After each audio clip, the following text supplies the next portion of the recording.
दर्शकों, देवी गंगा को सबसे पवित्र नदी माना जाता है। ये नदियों में सबसे श्रेष्ठ व मोक्षदायिनी है। देवी गंगा का वर्णन वाल्मीकि की रामायण में किया गया है। अयोध्यापुरी में एक सगर नाम के राजा राज्य करते थे। सगर की 2 रानियां थी। पहली रानी का नाम केसनी था और दूसरी रानी का नाम सुमति था। राजा सगर की कोई संतान न थी, इसलिए राजा सगर अपनी दोनों पत्नियों को साथ में लेकर हिम पर्वत पर चल दिए।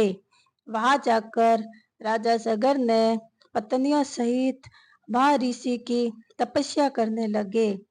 महर्षि ने प्रसन्न होकर राजा की दोनों पत्नियों को वरदान दिया कि एक पत्नी से केवल एक पुत्र होगा जो वंश को आगे बढ़ाएगा और दूसरी पत्नी के 60,000 पुत्रों की प्राप्ति होगी।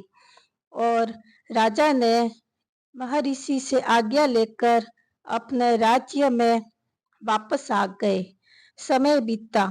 राजा की पहली पत्नी ने वरदान के अनुरूप एक पुत्र को जन्म दिया, जिसका नाम असमंजस था। दूसरी रानी केसनी, जिसके गर्भ से तुम्बे की उत्पत्ति हुई, जिसको देखकर राजा सगर निराश हो गए। जब उस तुम्बे को फोड़ा गया तो उसमें से 60,000 छोटे छोटे बालक उत्पन्न हुए, जिसको घड़े में रखकर पाला पोसा गया। और समय के साथ जब वो राजकुमार युवा हुए तो राजा का जो ज्येष्ठ पुत्र था वो दुराचारी हो गया। अयोध्या के छोटे छोटे बालकों को सरस नदी में फेंक देता था, जिससे उसको बड़ा आनंद आता था। यह देखकर राजा सगर ने असमंजस का विवाह कर दिया ताकि वह बुरा कर्म करना छोड़ दे, लेकिन यह न हुआ। दुखी होकर राजा सगर ने अपने बड़े पुत्र को राज्य से निर्वाचित कर दिया। कुछ समय बाद असमंज की पत्नी राज्य में ही रहती थी।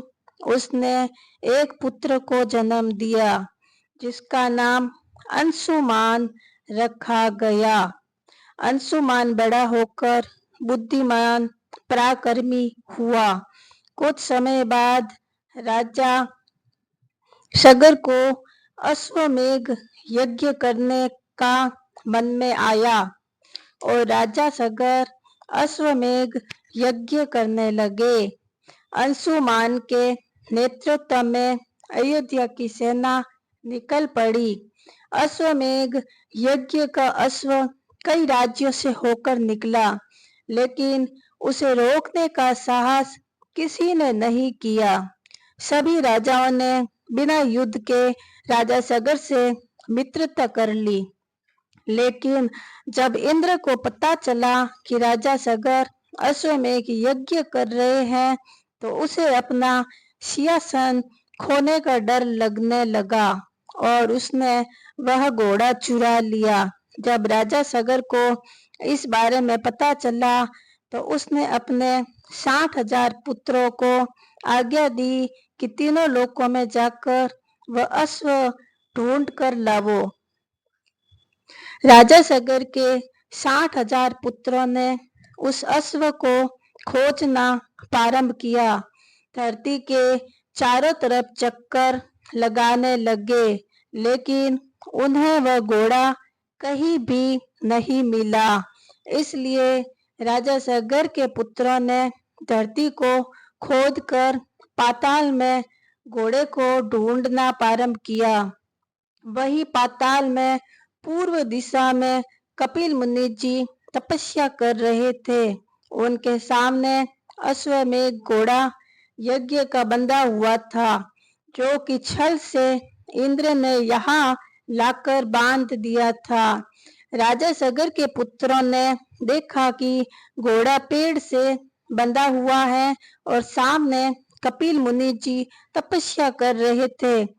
सगर के 60,000 पुत्रों ने कपिल मुनि को घोड़ा चुराने का अपराधी समझ लिया और उन्होंने कपिल मुनि को अपमानित किया, जिसके परिणाम स्वरूप मुनि को क्रोध आ गया। कपिल मुनि के आंखों से निकली ज्वाला से सागर के 60,000 पुत्र भस्म हो गए, लेकिन उनकी आत्माएं मुक्त ना हो सकी। सागर की पीढ़ी में भागीरथ का जन्म हुआ, जो अपनी पूर्वजों की मुक्ति चाहता था। इसलिए उसने शिव जी का कठोर तपस्या करनी प्रारंभ की। इससे शिव जी वहां प्रकट हुए और वर मांगने को कहा।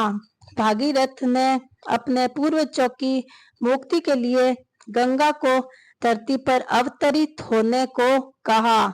गंगा की तेज धारा धरती पर आना असंभव था, इसलिए भोलेनाथ शिव जी ने गंगा को अपनी जटाओं में धारण किया।